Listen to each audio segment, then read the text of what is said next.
Hi folks, and welcome to TK Powersports and RVs. Today we're looking at this ATV right here. That is the Honda Rubicon 520.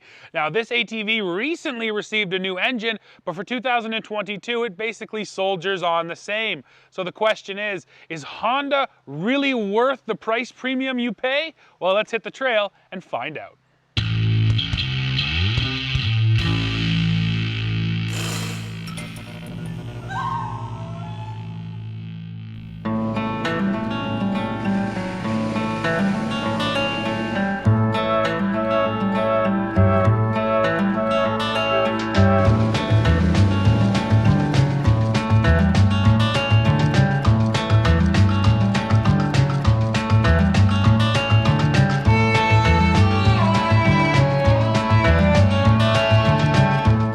This Rubicon is a 518cc single-cylinder liquid-cooled engine.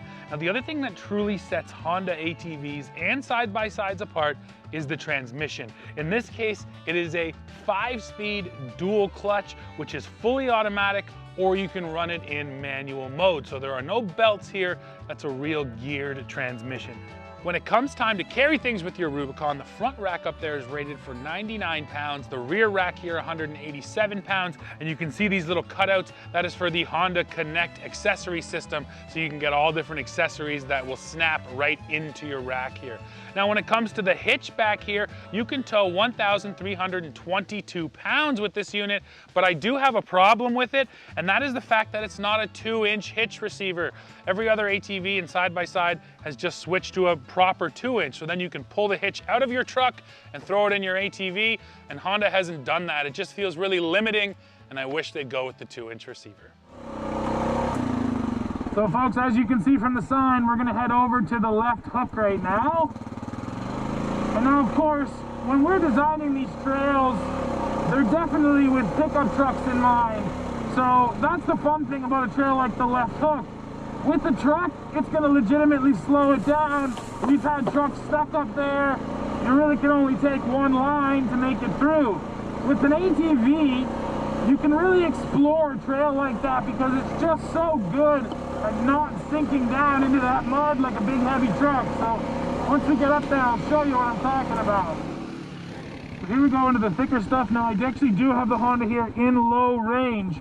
And I'm appreciating low range because with the 5 gears, once you're up in the 3rd and 4th, you're moving at decent speed. But down here, I can lock it in first and really feel that torque. And that's what I want right now.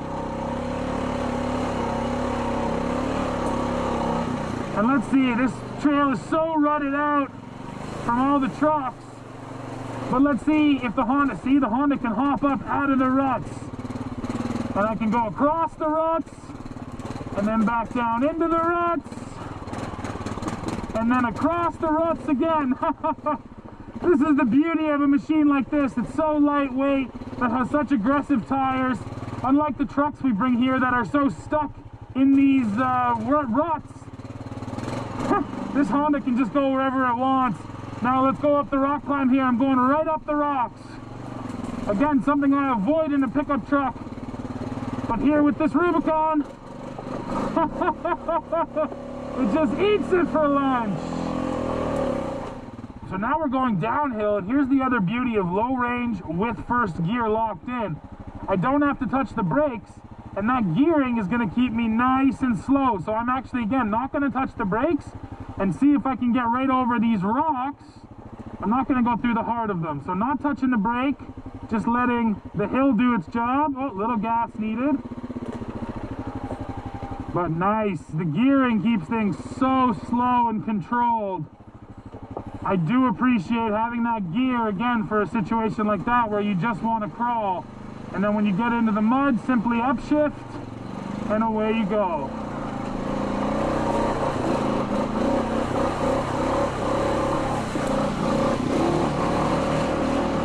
Very nice. So, coming back to the power, when I'm down there in the thick stuff, it feels fine. The low end power is there. There's no doubt though, once the speeds pick up, it's that mid-range punch that this machine just doesn't have. Once you're moving a bit quicker and you nail it, you don't get that rush of power. It really only happens off the line. So that's what you have to get, you know, be okay with going for something like this 500. I know I keep comparing them to trucks because that's just what we run so often, but even compared to a side-by-side, the other beauty of an ATV is how small it is, how skinny and how short. And now this is not a trail, this is simply our bush where we've cleared trails around. Let's see if I can kind of bushwhack here and make my own trail. That's the other beauty of an ATV. Even with all this down stuff, you put it in four-wheel drive and you don't have to worry. And this Honda is just skinny enough that it can squeeze right through. One last pile of junk here to run over, but I think we'll do it. Come on, Honda. Come on for me. Yes! That's called bushwhacking right there, folks. And it's another reason why, if you got a tight piece of forest and you want to squeeze into spots where there are no trails, an ATV is your best bet. Skip the side-by-side and just go for the ATV. So what does it cost? Well, in the United States, this Rubicon 520 model is going to sell for about $10,300. Here in Canada, it goes for about $12,600. Now, you can get competitors' ATVs right in that price range, but most of them are going to have larger engines. That's the one thing Honda hasn't done. They won't step up into that big bore category. They stick with this 500, and that's as big as they go in their ATVs. Now, I think it is plenty of power, but it does have to be said. If you're chasing that crazy horsepower number, you probably don't want to come to Honda. What Honda is selling here is something tried and true and reliable, and if that's what you're looking for, well, this ATV should deliver it. There are two more features on the transmission which I want to show you because Honda has done them to make this machine easier to ride. So you'll see here it's in neutral. It starts up. Now you put it in drive and you go.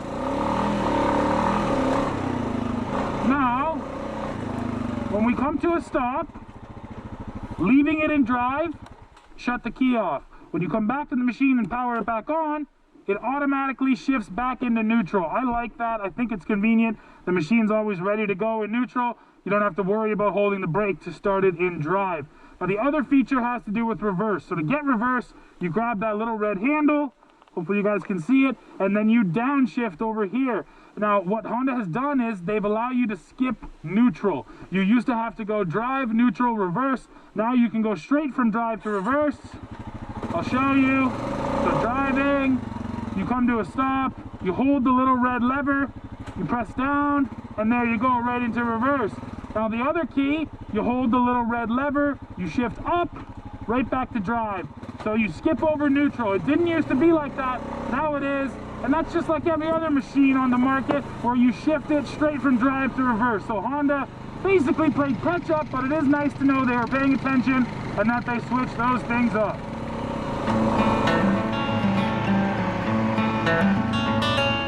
Well, alrighty folks, we have arrived at the end of this video. So what is the verdict on this Honda?